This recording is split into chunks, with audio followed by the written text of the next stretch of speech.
좋은 줄 알고 드시던 그 보충제가 실제로는 암 위험을 높이고 뇌출혈을 유발하며 신장을 망가뜨리고 처방약과 섞여 생명을 위험에 빠뜨릴 수 있다는 사실을 아십니까? 얼마 전만 해도 78세 할머니가 응급실로 오셨습니다. 코에서 피가 멈추지 않는다고 하시더군요. 알고 보니 혈압약과 함께 드시던 은행잎 추출물 때문이었어요. 단지 치매 예방하려던 마음이었는데 말이죠. 자녀에게 짐 되고 싶지 않아서 열심히 건강을 챙기셨죠? 아침마다 약통에서 꺼내서 한 움큼씩 드시고 광고에서 좋다는 건 다 사서 드신 겁니다. 저도 부모님께 같은 말씀을 드렸어요.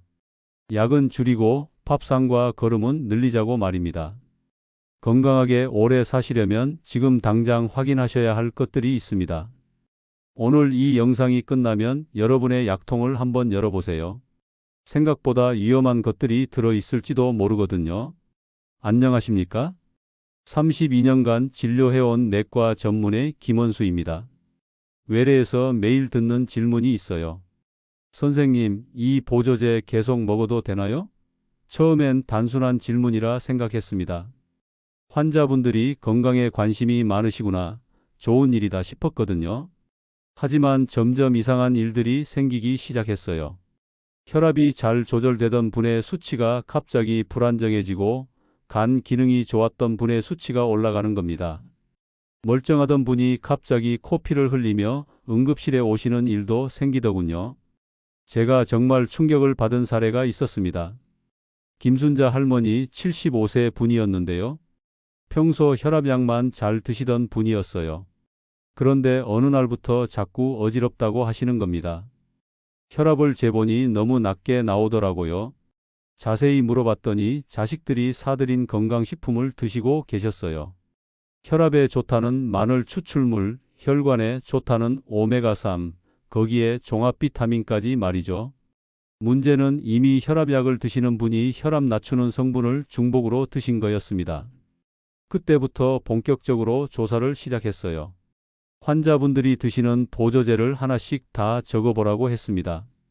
그 결과가 정말 놀라웠어요. 평균적으로 60대 이상 환자분들이 처방약 외에 5개에서 10개 정도의 건강보조식품을 드시고 계시더라고요. 더 놀라운 건 대부분 왜 드시는지도 모르시고 언제까지 드셔야 하는지도 모르신다는 거였습니다. 그냥 건강에 좋다니까, 광고에서 봤으니까, 지인이 권해서 드신다는 분들이 대부분이었어요. 제 부모님도 마찬가지였습니다. 어머니는 혈압약을 드시면서도 은행잎 추출물을 매일 챙겨 드셨거든요. 치매 예방에 좋다고 어디서 들으셨다는 겁니다. 아버지는 근육 키우겠다고 단백질 가루를 물에 타서 마시셨고 거기에 종합 비타민, 칼슘, 비타민 D까지 드셨죠. 그런데 문제가 생기기 시작했어요. 어머니가 작은 상처에도 피가 오래 나고 코피를 자주 흘리시더라고요. 처음엔 나이 때문인 줄 알았는데 혈액 검사를 해보니 응고 기능에 문제가 있었습니다. 아버지는 정기검진에서 신장 수치가 서서히 올라가고 계셨어요. 당뇨도 고혈압도 없으신 분인데 왜 그럴까 싶었죠. 자세히 조사해보니 고용량 단백질 섭취가 신장에 부담을 주고 있었던 겁니다. 그때 정말 가슴이 아팠습니다. 의사인 제가 부모님의 건강을 제대로 챙기지 못했다는 죄책감도 들었고 선한 마음으로 건강을 챙기려다 오히려 건강을 해치고 계신 분들이 너무 많다는 현실에 충격을 받았어요. 그래서 결심했습니다. 더 이상 이런 일이 반복되지 않도록 정확한 정보를 알려드리자고 말이에요. 건강보조식품이 나쁘다는 게 아닙니다. 필요할 때 올바르게 드시면 분명 도움이 되죠. 하지만 무분별하게 습관적으로 드시면 독이 될 수 있다는 걸 꼭 말씀드리고 싶었어요.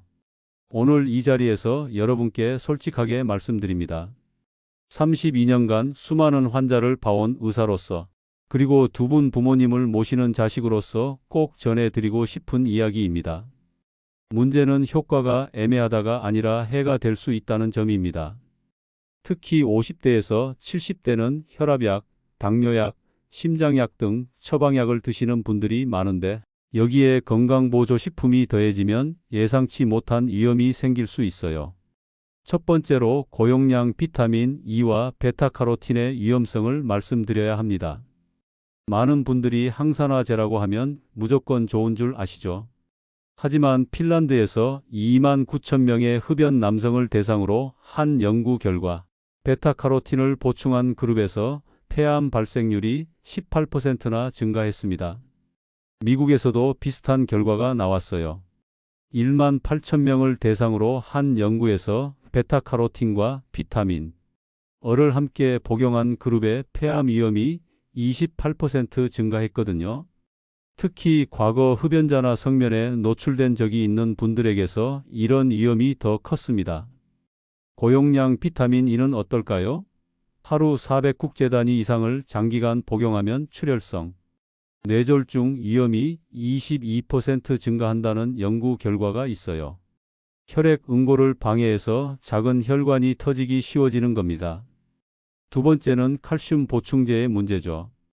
뼈 건강을 위해 칼슘을 드시는 분들이 많은데 하루 1000mg 이상을 보충제로 드시면 심혈관 질환 위험이 30% 증가한다는 연구가 있습니다. 왜 그럴까요? 음식으로 먹는 칼슘은 서서히 흡수되지만 보충제는 한 번에 많은 양이 혈관으로 들어갑니다. 그러면 혈관 벽에 칼슘이 쌓이면서 동맥경화를 촉진시키죠. 또한 신장에서도 문제가 생겨서 신장결석의 위험이 20% 증가합니다. 세 번째는 은행잎 추출물, 즉 진고입니다. 많은 분들이 기억력 개선이나 치매 예방을 위해 드세요. 하지만 실제로는 인지 기능 개선 효과가 일관되게 입증되지 않았어요. 오히려 문제는 출혈 위험이죠. 진고는 혈소판 응집을 억제하는 작용이 있어서 항혈소판제나 항응고제와 함께 드시면 출혈 위험이 크게 증가합니다. 실제로 진고를 복용하는 분들에서 뇌출혈, 위장관 출혈 사례가 보고되고 있어요. 네 번째는 고용량 단백질 파우더입니다. 근육 감소를 걱정해서 드시는 분들이 많은데 문제는 용량이에요. 하루 체중 1kg당 2g 이상의 단백질을 장기간 섭취하면 신장에 과부하가 걸립니다. 특히 당뇨나 고혈압이 있으신 분들은 더 위험해요.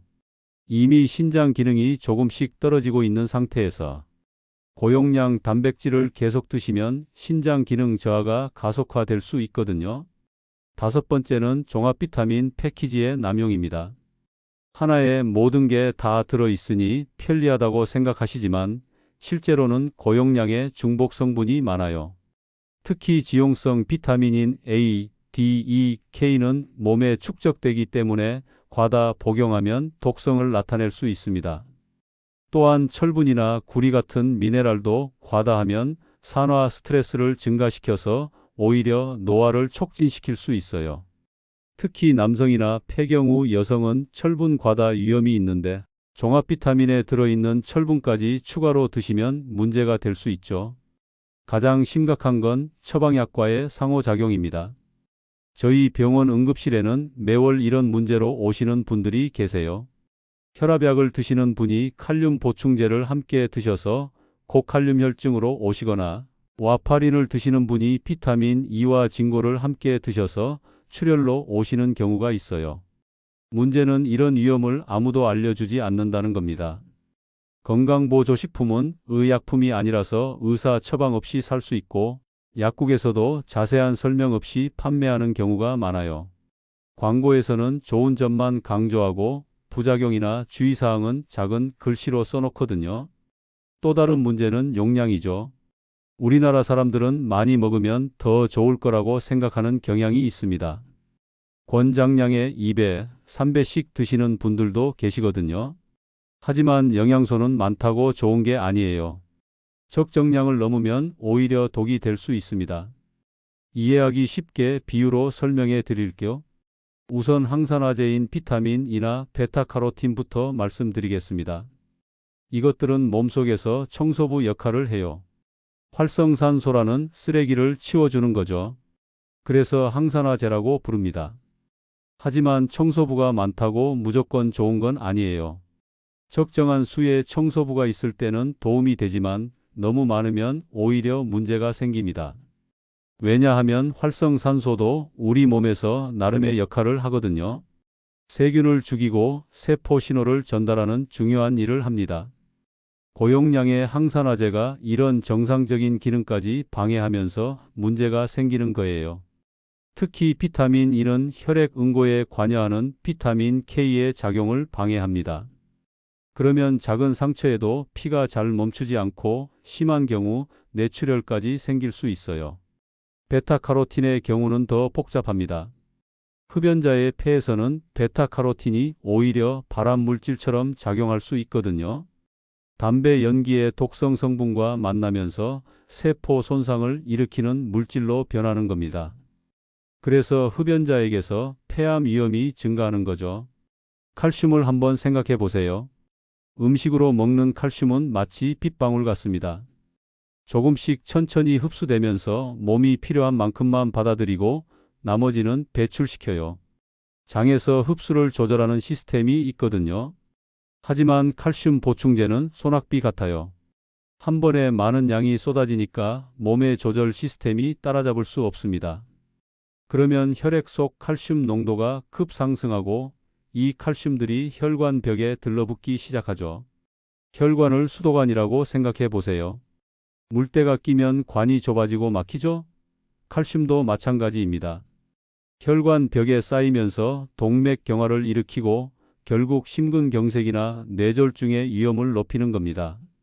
신장에서도 문제가 생겨요. 신장은 우리 몸의 정수기 같은 역할을 하는데 칼슘이 너무 많으면 필터에 돌이 생깁니다. 바로 신장결석이죠. 한 번 생기면 정말 아프고 재발도 잘해요.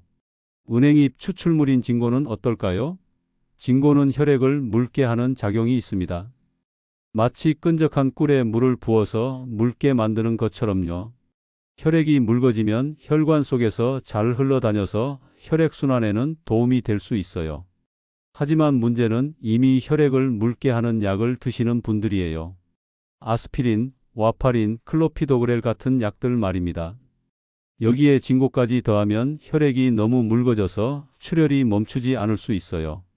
혈액 응고를 자동차 브레이크에 비유해 보세요. 브레이크가 적당히 작동해야 안전하게 멈출 수 있죠. 하지만 브레이크가 너무 예민하면 급정거하고 너무 무디면 멈추지 않습니다. 진고와 항응고제를 함께 드시면 브레이크가 고장 나는 거와 같아요. 단백질 파우더는 어떨까요? 신장을 자동차 엔진에 비유해 보세요. 젊을 때는 고성능 엔진이라서 고옥탄 연료를 넣어도 잘 돌아갑니다. 하지만 나이가 들면서 엔진이 노화되죠.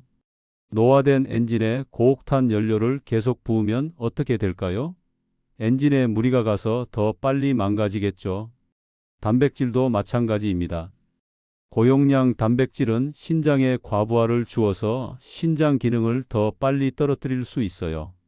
신장의 사구체라는 부분이 바로 엔진의 필터 같은 역할을 합니다. 이 필터가 과부하로 손상되면 복구가 어려워요. 그래서 당뇨나 고혈압으로 이미 신장에 문제가 있는 분들은 더욱 조심하셔야 해요. 종합 비타민은 만능 공구상자 같습니다. 하나 사면 드라이버, 펜치, 망치가 모두 들어있으니까 편리하죠. 하지만 실제로는 대부분의 공구를 쓰지 않아요. 필요한 건 드라이버 하나인데 나머지는 그냥 무게만 늘리는 겁니다. 비타민도 마찬가지예요. 실제로 부족한 건 한두 가지인데 종합 비타민에는 20가지가 넘게 들어 있습니다. 필요 없는 것들이 간과 신장에 부담만 주는 거죠. 특히 지용성 비타민은 몸에 축적되기 때문에 과다하면 독성을 나타낼 수 있거든요. 몸은 정말 정교한 화학 공장 같아요. 수천 가지 반응이 동시에 일어나면서 절묘한 균형을 유지하고 있습니다. 한 가지 성분을 갑자기 많이 넣으면 이 균형이 깨지면서 예상치 못한 문제가 생길 수 있어요. 예를 들어 아연을 많이 드시면 구리 흡수가 방해받습니다.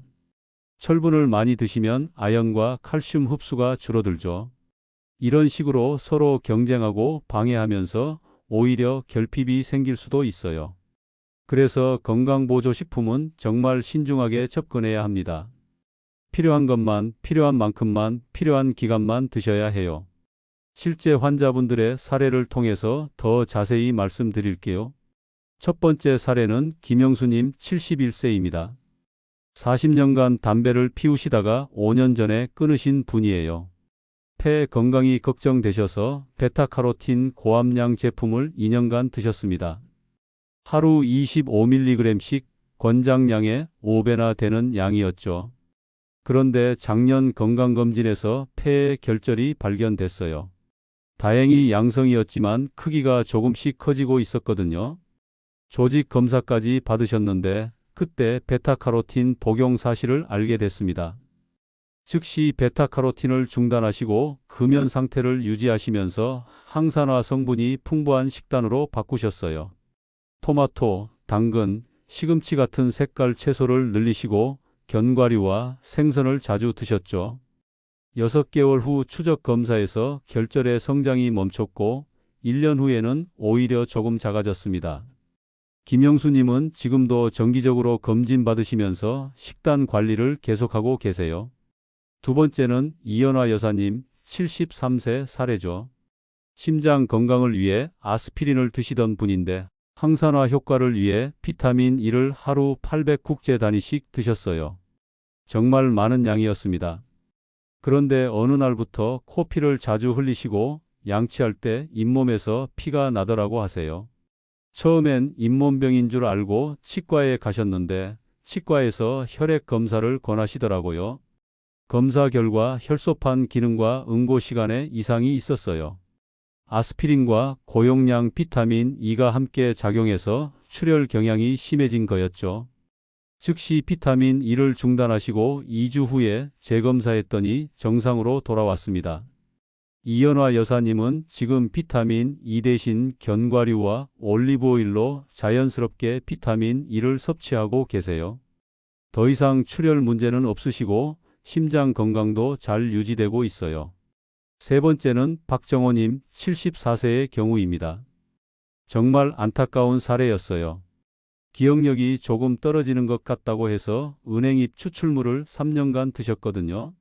하루 240mg씩 고용량이었습니다. 그런데 어느 날 계단에서 미끄러져서 머리를 살짝 부딪히셨어요. 별거 아닌 외상이었는데 6시간 후부터 두통이 시작되더니 의식이 흐려지셨습니다. 응급실에서 촬영한 결과 뇌출혈이 있었어요. 다행히 수술 없이 보존적 치료로 회복하셨지만 정말 아찔했죠.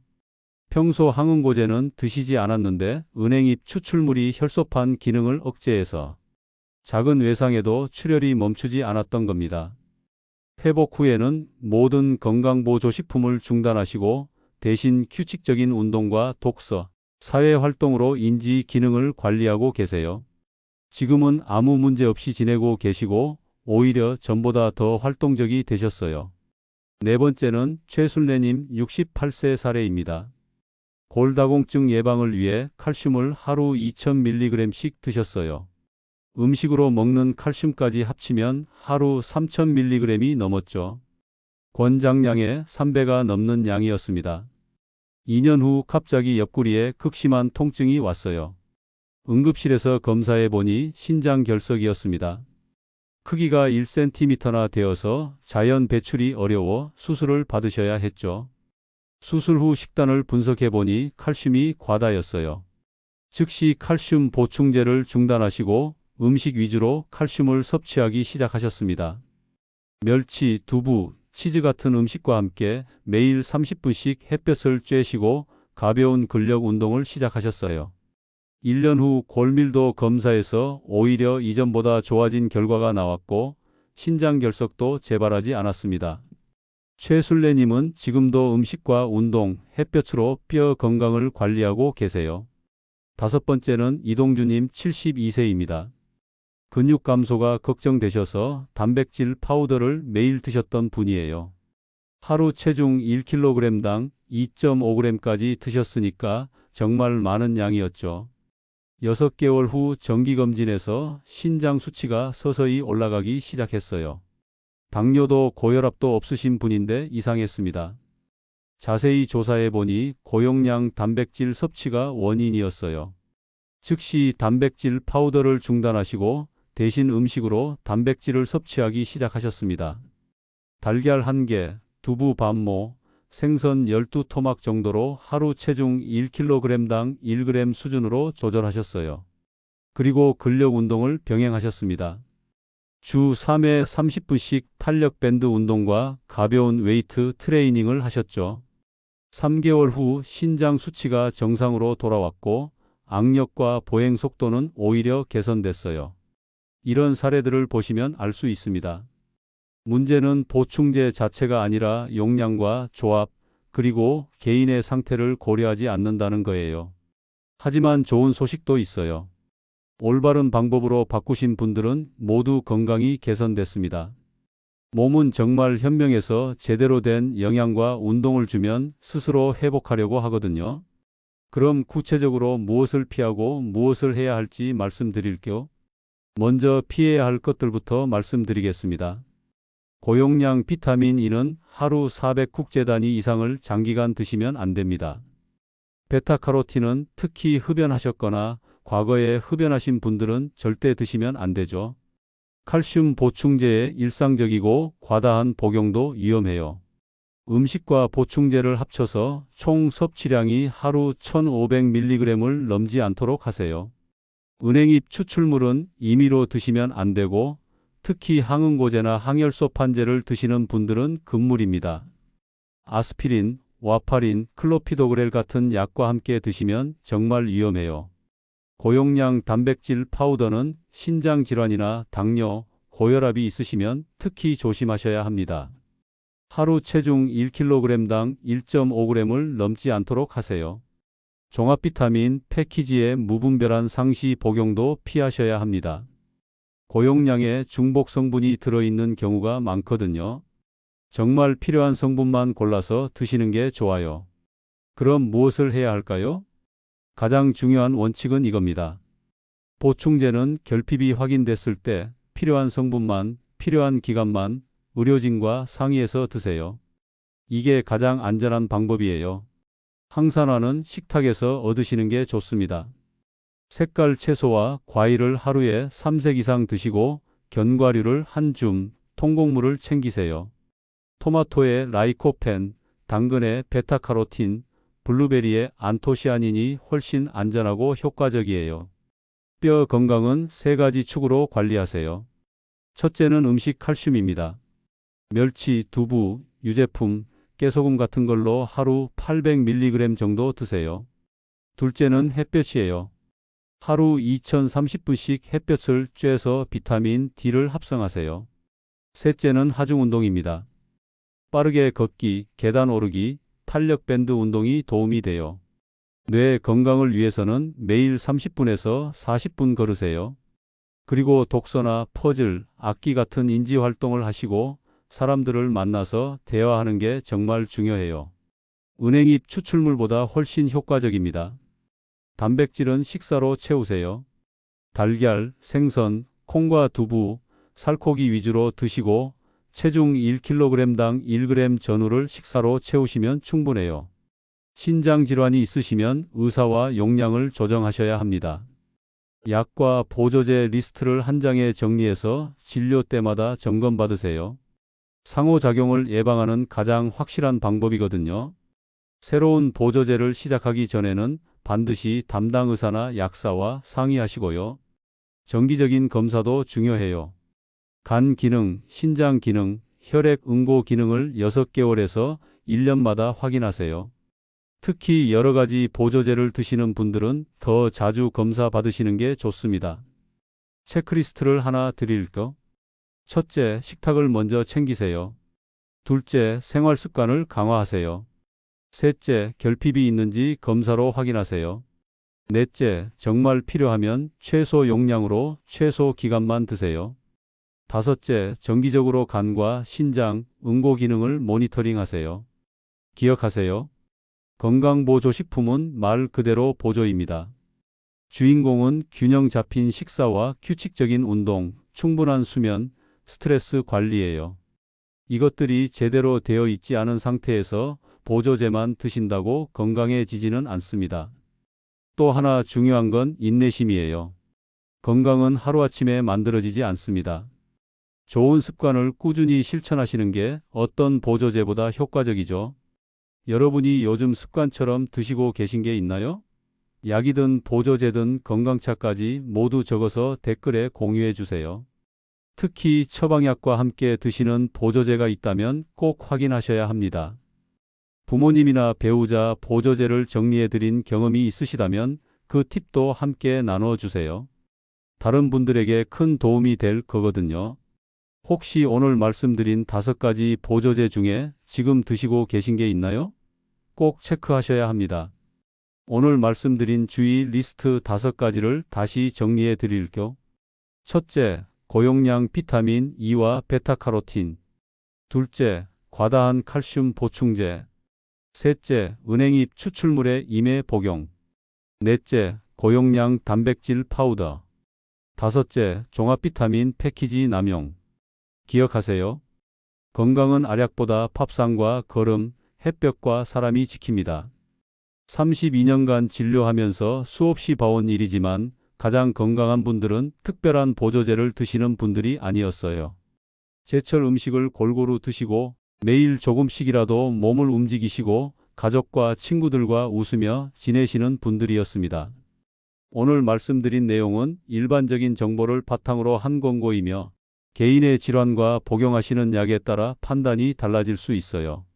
기존에 드시던 보조제는 임의로 중단하지 마시고 담당 의사나 약사와 꼭 상의하셔서 나에게 정말 필요한 것만 남겨주세요. 의사로서 32년, 두 분 부모님을 모시는 자식으로서 확신을 갖고 말씀드립니다. 여러분의 건강한 노후는 작은 알약이 아니라 올바른 선택에서 시작되거든요. 오늘부터 식탁을 다시 보시고 걸음을 늘리시고 사랑하는 사람들과 더 많은 시간을 보내세요.